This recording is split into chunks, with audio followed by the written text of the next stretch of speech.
नमस्कार, अंतेबाजी में आपका स्वागत है। दिल्ली स्टूडियो से मैं हूं मिहिर भट्ट। मेरे साथ मेरे सहयोगी वीरेंद्र हैं और बाजार बिल्कुल दायरे में। निफ्टी देखिए 8094 पर, यानी महज 5 अंकों की मजबूती निफ्टी पर देखने को मिल रही है। हाँ, ये ज़रूर है कि ब्रेक्जिट के बाद जो एक डर बना हुआ था, कम से कम वो गिरावट थमी है बाजार में, लेकिन अभी भी जो रुख है वो काफ़ी हद तक रेंज बाउंड है।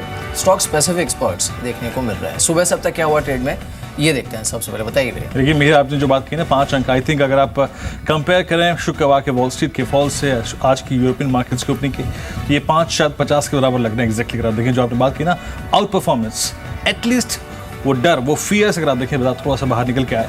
5 ही अंक ऊपर सही, लेकिन एग्जैक्टली अगर आप देखें इस हायर रेंज को जो कि 8100 के बेहद नज़दीक है, उसके पास निफ्टी अपने आप को अगर आप देखें रखते हुए।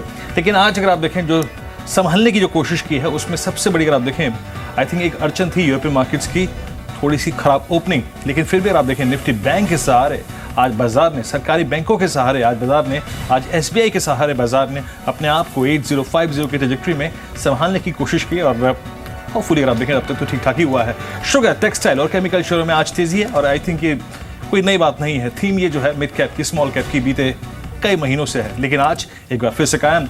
और चौथे पायदान पे जिस चीज़ को देखूंगा वह है रियल्टी, ओएमसीज और फार्मा यहाँ पे, और इनफैक्ट है लॉजिस्टिक्स, होटल, जिनकी मिड कैप में, जिनकी स्मॉल कैप में बहुत स्ट्रॉन्ग प्रेजेंस है, एक बार फिर से तेज। और लॉजिस्टिक्स स्पेशली आप देखें तो काफ़ी अच्छा खासा मूव लेके कारोबार कर रहे हैं। ट्रेडिंग गेन काफ़ी सब्सटेंशियल है और सीमेंट में मजबूती और टेक्नोलॉजी शेयरों में जोरदार गिरावट में है। जी हाँ, बिल्कुल।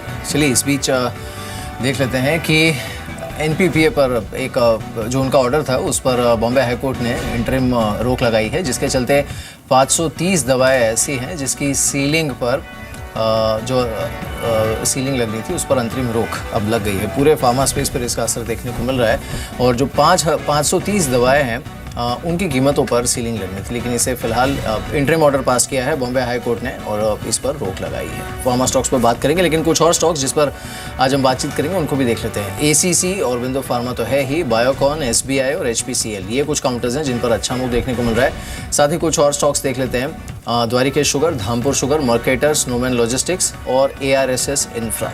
पूरा ही लॉजिस्टिक स्पेस आज काफ़ी अच्छा मूव है। बिल्कुल, अगर आप देखें और इस बीच जिन स्टॉक्स में मैं बात करूंगा जिनमें काफ़ी सेंटर ऑफ इंट्रैक्शन जो बना हुआ है, उसमें UltraTech cement, oriental bank of commerce in the mid cap banking space, PSU basket में, उसके बाद आरवी डेनिम, राणा शुगर और श्रीलंका शुगर स्पेस में जिनका फिर से काफ़ी स्ट्रॉन्ग हो। उसके बाद एचओसीएल, उसके बाद निटको में आप देखिए बीते 5 दिन से स्टॉक काफ़ी एक्टिव है। A to Z maintenance, JB chemicals और टीसीएस अगर आप देखें डिसाइसिवली बैकफुट पे, और इनफैक्ट जो बड़े बड़े हाउस व्यूज आए उसके बाद जिस प्रकार का एक्शन एक्सपेक्टेड था वही भी है बिल्कुल। लेकिन एक बार मैं सिर्फ इंडस्ट्रीज को देखना चाहूँगा, ऑलमोस्ट डे हाई की ट्रैजेक्टरी में, लेकिन आज का क्रक्स है, याद रखिएगा, निफ्टी बैंक। आज का क्रक्स है एसबीआई, आज का क्रक्स है पीएनबी।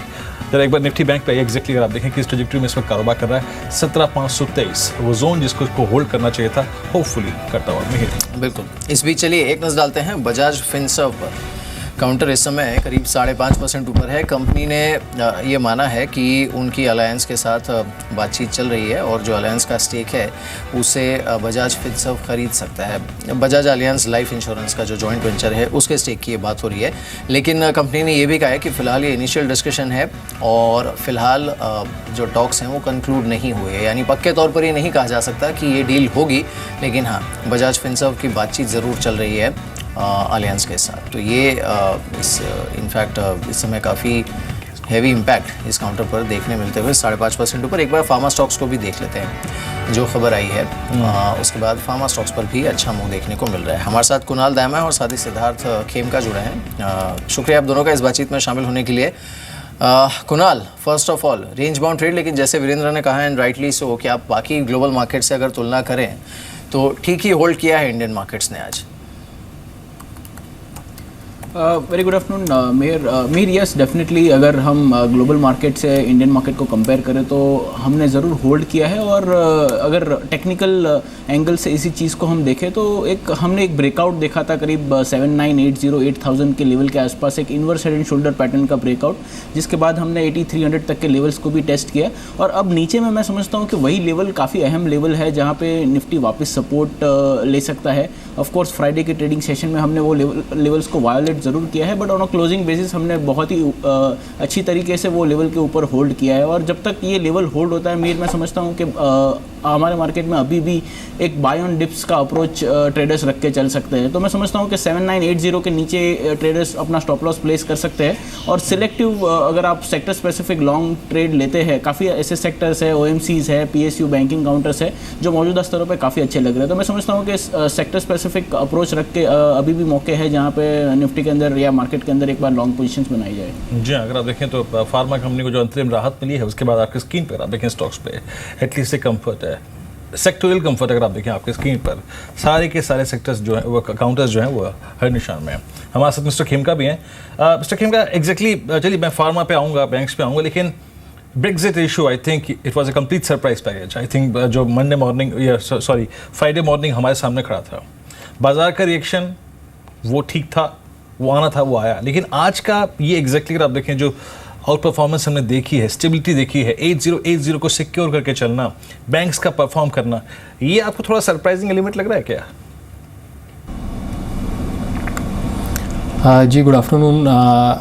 जैसा आप बोल रहे हैं, मार्केट रिएक्टेड बहुत नेगेटिवली ऑन फ्राइडे। ब्रेक्जिट जब रिज़ल्ट आया तब ग्लोबल मार्केट सबने नेगेटिवली रिएक्ट किया था एंड हमारे मार्केट ने भी रिएक्ट किया।